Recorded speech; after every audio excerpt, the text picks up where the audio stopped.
asalaamaaleykum mbokki téléspectateurs yi mbokk internet yi dal leen ak jàmm ci seen chaîne MTV alors tey jii nag ñu ngi fii si Colobane waa association des imams alors imam yi ñoom ñoo associé wu woote daal di wax si li nga xamante ne nag vraiment ça leen cee ak moo di terrain bi nga xamante ne état bi joxoon leen la ko depuis les années 80 tey jii nag maire bi bëgg a jël kii boobu terrain bi daal di koy jox ñeneen loolu la ñu doon wax ne du ci dal tey du ci dal ëllëg ndaxte terrain bi seen terrain la seen moomeel la nañ lañ ko jox mais pas ñu jël ko jox ko ñeneen alors ci loolu nag lañ daal di sukkandiku ba tey indi leen ay leer. asalaamaaleykum wa rahmatullahi wa barakatuhu mbokk yi fi ñëw mbokk jullit yi ñu ngi sant yàlla yu julli ci yonentam bu tedd bi Seydina Muhammad sallallahu alayhi wa sallam di am mbégte yéen lool taseeg yéen fii point de presse bi nag sax dañ ko renvoyé ba jëmmi jamono waane fekk nañ fi ay journalistes yu fi ñëw pour constater li ñuy wax état des lieux ak li ñu doon wax ndax dëgg la wala du dëgg loolu moo fi andi journalistes yi ñu ñëw fi mais ñun juboo nañu ak autorité bi ne dinañ leen yóbbul suñuy këyit ñoom it ñu constater li am pour mun ci prononcé wu ndax lu day nii état jox ñu ko depuis 1980 ñu nekk ci ba tey jii nii di ko tabax suñuy dërëm ak ñaar dërëm ba mu egg fii état jàppale ñu ci tuuti li mu mën mooy ñu peintural ñu ko karal leen ñu yenn parti yi defal nañu ko wax dëggu yàlla ñu leen ci gërëm di leen sant mais li andi jafe-jafe bi nag mooy suuf si nekk suñu ginnaaw ndax ñoo ko fi wàcc pour mu mun ñu jariñ gis ngeen fii nu mu mel ku fi ñëw doo am parking boo gaare ñu bàyyi fii lii ne kat doo ñu tabax lépp nañu def lii leneen lu ñuy def xëj nañu def ko ca kaw wàcc fi suuf si ñu fi wàcc nag moom laa leen di expliquer ngeen ñëw gis li tax mu mel ni ak li ko andi ba jafe-jafe yi am ci mais jafe-jafe du suñu coobare waa mairie bi rek la ñu ameel jafe-jafe ñoom ñooy ñëw fi at mu jot muy am problème yu mel nii te it loolu neexuñu ndax Sénégal gi ñoo ko bokk comme ni ma ko waxee démb te lépp la ñu war a partager ñun imam yi nag bu ñu amee lu mel nii defaral ko suñu bopp def ci suñuy dërëm ak ñaar dërëm ak suñuy ñaq du ñu nangu kenn ñu foqati ko wala jël suñu terrain bi des ndax ñun ñoo tabax ne fii nañ fi wàcc mu nekk parking ndax dëkk day am parking kër day am parking mbedd day am parking ñu wàcc fi lii pour def ci parking di ci jullee tamit ndax du ñu tabax jumaa ju mag wala dara dañ ciy tabax loo xam ne day nekkee julleekaay bi ndax ay imaam fu ñuy tase dañ fay jullee loolu moo andi ñu wàcc suñu terrain bi bañ ko tabax andi na ay jafe-jafe yu bari nag wax dëggu yàlla yoo xam ne suñu coobare ñun ndax saa yoo ko muré ñu daaneel ko comme ni ma ko waxee di fi tuur mbalit di fi móol di fi ande ay banqaasu garab ak ay charrette def fi teen pour ñëw nag occuper ko ñu bañ démb seen caterpillar bi moo daaneel mur bii moo tax fii kër labbe yi la ñun dañu jox labbe yi fii jox ñu fii ñoom tabax nañu ba pare wax dëggu yàlla ñu nekk ak jàmm ak ñoom tamit jàmm ju rëy mosuñu jote mosuñu am kii maire bii rek mooy ñëw fii su ramassé mbalitu Sicap yëpp fii la koy ñëw sotti ñu jël oto fay ko oto bi ñëw tibb yóbbu bu amee gravaay day ñëw sotti ko fii ñu tibb nettoyé defar borom fas yi nekk ci diggante Sicap ak Bopp ak Fass Colobane Gueule Tapée bu guddee fi lay ñëw gaare fii dafa fees del ak i weñ ak i sax te loolu baaxul ci dundu nit ñun nag taxusee nañu fii suñu béréb bi moom tamit mu ñëw pour jël affaire bi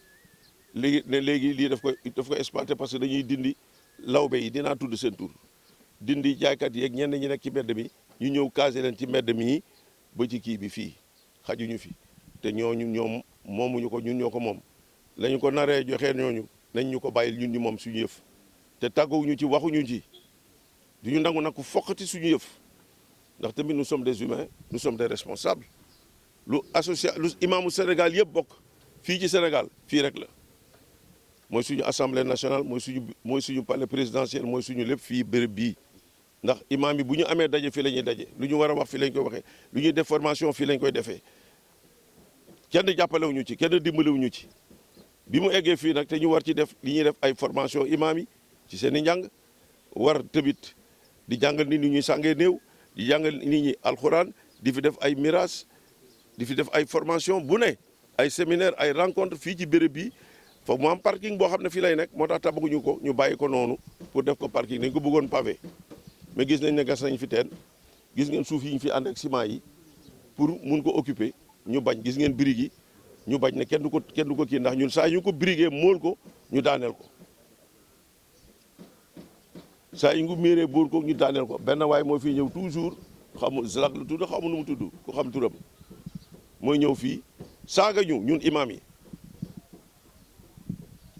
te ñoo ko mag warul loolu maire bi bu ko yónnee mu ñëw fi di ñu sànni maire bu ñëwee na bind kayit jox ñu ñun mais toujours ñu bind ko mais mosuñu tontu benn yoon ji respect ak considération ci moom mairie Grand Dakar donc loolu moo andi jafe-jafe bi ñu nekk ñu wax ceeg autorité bi ñu ne ñu fexe leen ngeen ñëw ñu waxtaan comme may nañ ñeneen dañu waxtaan moo tax ñu ne presse bi nañu surseoir ci conférence de presse bi ñu doon def mais comme yéen déplacé ngeen ñëw ngeen constater l'état des lieux ndax imam day wax loo xam ne moo nekk ak situation bi ni mu mel waaw du point de presse du cet événement qui nous a fait que nous nous sommes rencontrés ici et que nous avons été victimes d'agressions de paroles, de manque de considération par la mairie de Grand Dakar qui veut occuper nos terres et ce que nous avons refusé. Parce que c'est des terres que l'État du Sénégal nous a octroyées, une partie et octroyé l'autre partie à l'Église. Nous avons occupé nos terres, construit notre siège par manque de moyens. Mais de 1992 à ce jour, c'est Aladji Abdou Aziz Sy qui avait fait la pose de première pierre et que Djibril Mbaye même devait le construire, malheureusement. Donc, nous l'avons fait à compte-gouttes, par nos moyens, graduellement jusqu'à réaliser le bâtiment et tout. De par nos cotisations, nous ne sommes pas des salariés, nous ne sommes pas des fonctionnaires, nous ne sommes pas des diminués financièrement, mais des intellectuels moralement. Donc, nous avons constaté qu'on voulait nous sommes offensés de par ce qui nous appartient, qui est notre propriété, qu'on veut nous extraire et ce que nous refusons, ce que nous condamnons et ce que nous ne voulons pas que ça se passe. Nous sommes en bon terme avec toutes les populations du Sénégal, avec toutes les ethnies et les religions. Ici, c'est notre Assemblée nationale, c'est notre palais présidentiel, c'est notre tout. Parce que tous les imams du Sénégal se rencontrent ici. C'est la propriété des imams de l'Association nationale des imams et oulémas du Sénégal. Ceux qui voyagent et qui viennent ici passent même la nuit à notre siège parce que Dakar est devenu impossible. Alors, ce que nous avons constaté, c'est le refus qu'on nous arrache ce terrain, ce partiel de terrain qu'on avait laissé pour en faire un parking,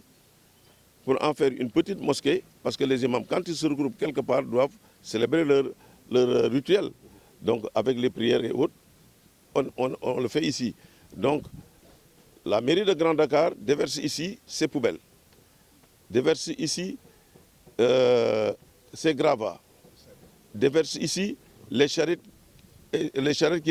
qui viennent séjourner ici. Vous avez vu les garages, même ici on l'a occupé en garage et c'est nous qui protestons. Vous avez vu de constat que même devant notre porte, des gens s'y sont installés et c'est la mairie qui les fait payer les duty toujours. Donc nous sommes offensés et nous ne devons pas agir, nous sommes des humains, nous sommes des réfléchis, nous en appelons à tout le monde, au bon responsabilité, à l'État du Sénégal d'éviter ces problèmes. Parce que c'est quelque chose qui nous appartient, qu'on nous le laisse. C'est la seule propriété que nous avons ici au Sénégal, à Dakar, pour tout le monde. C'est le bien-être de tout le monde. Et nous devons faire le bon vivre ensemble. Nous avons informé le ministre de l'Intérieur. Et quand on a constaté qu'il commençait à dégarpir, que vous avez vu qu'on a amené les sables, les tracteurs, pour remblayer ici et abriter d'autres choses. Nous avons refusé. C'est notre terre. C'est notre patrimoine. On ne veut pas le laisser, on ne veut pas le céder et on ne veut pas le laisser. On nous a enlevé une partie de nos patrimoines qui faisait 1200 mètres carrés. Vous avez vu ce qui reste de cette terre. Des politiques et autres sont venus construire dans nos terres. Et ça ne peut pas continuer. Nous sommes en République. Nous sommes dans un pays de droit. Et nous refusons qu'on nous arrache notre patrimoine. C'est notre droit le plus absolu. Je vous remercie.